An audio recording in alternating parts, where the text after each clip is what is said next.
The best of money matters. Right Business. Welcome to The Right Business, where we dive deep into the stories of trailblazers who dare to disrupt the status quo, find the gap in the market to find the right business. Hello, I'm Hongbin, Jeong. Camfil, a Swedish pioneer in clean air solutions, began in the 1960s with a simple but radical idea that air quality is not just an operational necessity, but a business-critical and human health imperative. At a time when indoor air quality was often overlooked, Camfil disrupted the industry by introducing high-efficiency, energy-saving filtration systems that not only improved health outcomes but also cut costs for businesses. From humble beginnings, Camfil scaled into a global leader with operations across more than 30 countries. Their story is one of identifying a universal problem, polluted air, and building a sustainable business model around solving it.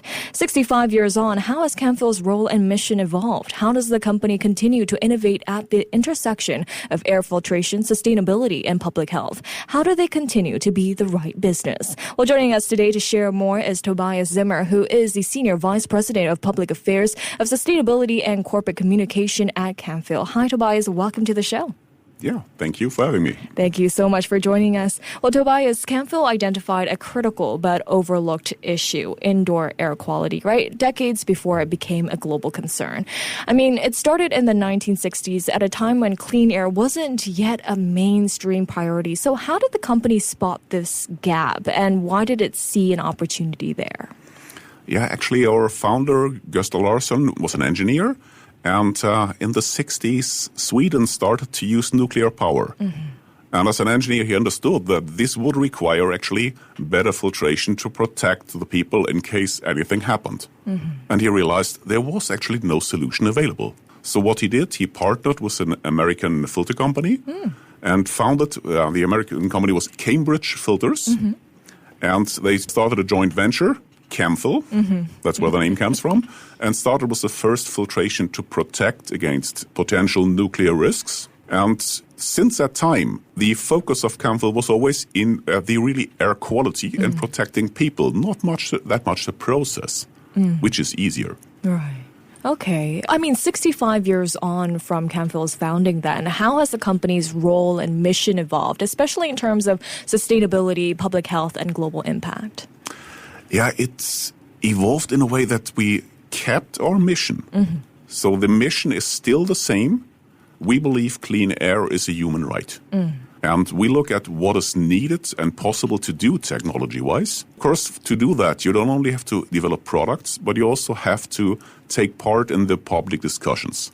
So work in an association, working in standard committees, convincing the experts first that there is a need, changed a lot over time. Because, of course, starting as a small Swedish company, our influence was pretty much limited to Sweden only. Mm-hmm.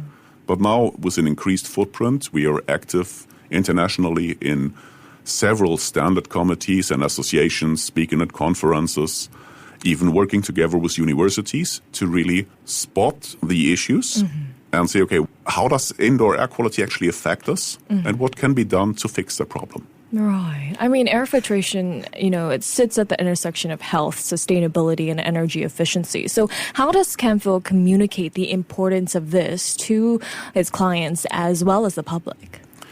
Yeah, we're really trying to stay up with technology. So we work a lot with researchers.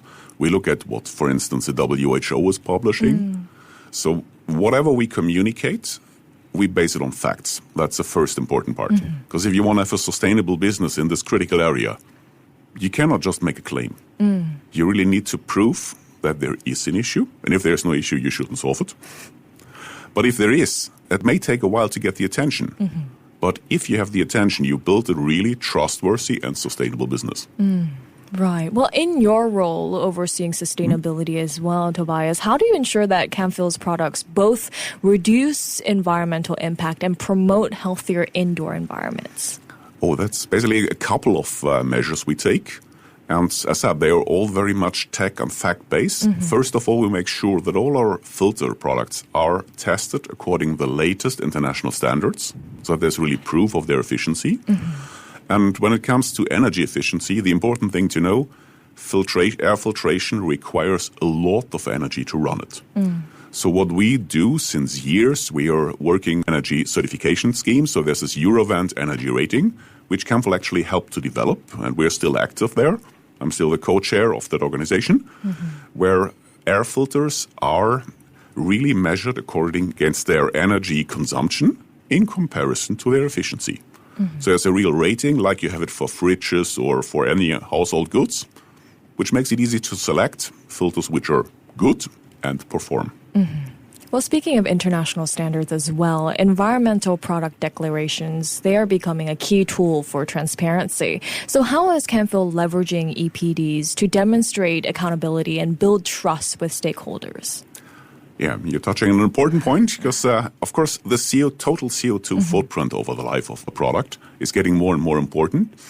And to avoid any form of greenwashing, these EPDs, these environmental product declarations, are a key tool because you really track all your CO2 emissions over the whole lifespan of a product. So starting from raw material over your own production, but also how much energy and CO2 do you actually emit during the use or during the disposal of that product. And all that is captured in these environmental product declarations, which are third-party certified and have to renew. They have to be renewed at least every 5 years to make sure you really have up-to-date and accurate information.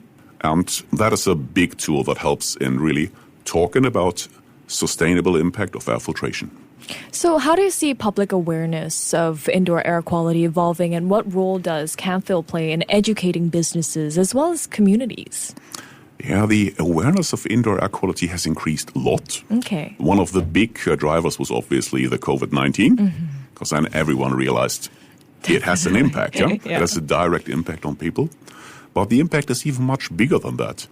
So, as we said, we're working a lot with associations, with standard committees, but also work together with universities to really get into indoor air quality related questions and see how they affect us. Because besides the obvious one that indoor air quality helps you to stay healthy, it affects productivity. That's proven since years. And a quite recent study from the NTU here in Singapore proved that indoor air quality even affects your creativity. Right. I mean, we'll talk more about that in just a bit, but let's also talk about how air filtration is a crucial element in green building design. So how does Camfil support clients in meeting sustainability certifications? Yeah, it depends a bit on which certification you're talking about, but basically all these certifications take indoor air quality into consideration. And if you look at Singapore specifically, there's this Green Mark scheme, which clearly addresses air quality, and where you really, for reaching the certification, you can get additional points by selecting an air filter which has the right efficiency, so being a MERV 14, so really having a high efficiency against small particles, but at the same time consumes very little energy. And having that is an active contribution to getting that certification. Definitely. Well, can you share any examples where Camfil's solutions not only improved indoor air quality, but also contributed to, energy efficiency or green certification? Yeah, that's very much in the Singapore Green Mark scheme, where you really you get points for reaching a certain filtration class, which is, that's technically about MERV 14, which says it removes actually of small particles, PM1, 70%. Okay. So really has a big contribution. And that's one contributor. And the second one, to do that, how low is the energy consumption? And that refers very much to this Eurovent energy rating. Of course, the perfect combination is a good filter, A+ rated. Definitely.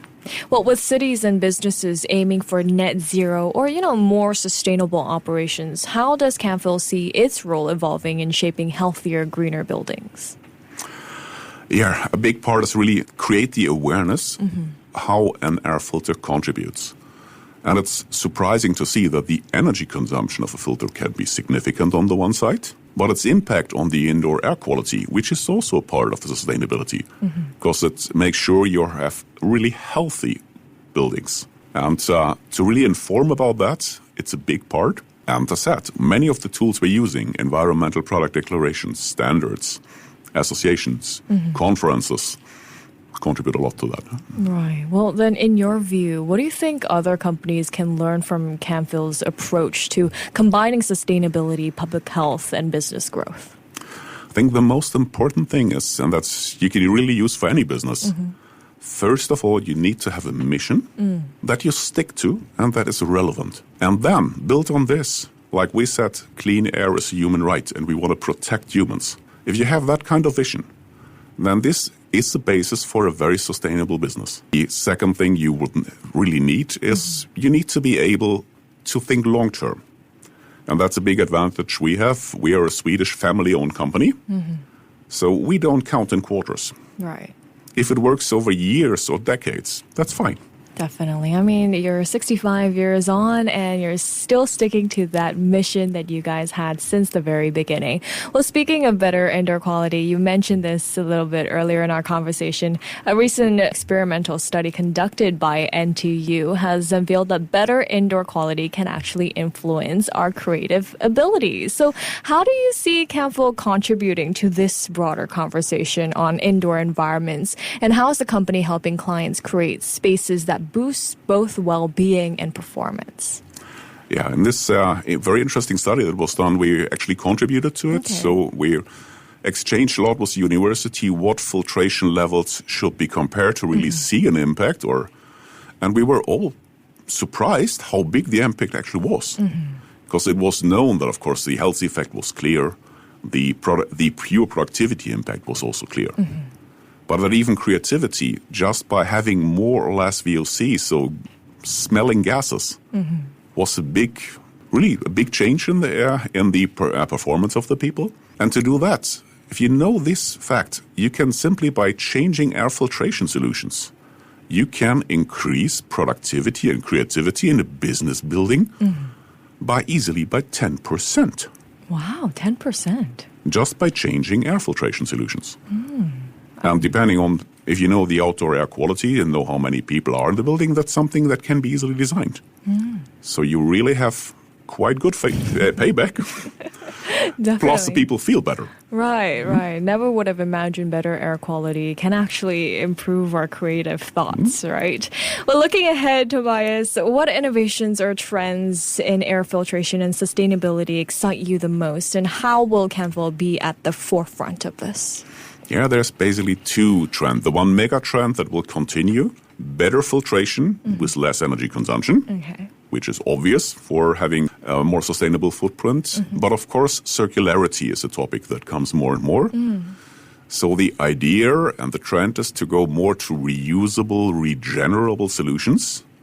But that's a tricky part in filtration, because whatever you do, nothing wrong with going into circularity, and that's something we're actively working on. You always have to make sure that you don't compromise on efficiency or energy consumption, because otherwise your total CO2 footprint will actually be worse. But the trend is there, and if you do it right, there's a lot of potential. Amazing. Well, a great conversation with you, Tobias. Thank you so much for joining me today. Yeah, thank you. Thank you. That was Tobias Zimmer, Senior Vice President of Public Affairs of Sustainability and Corporate Communication at Camfil. This has been The Right Business with me, Hongbin Jeong.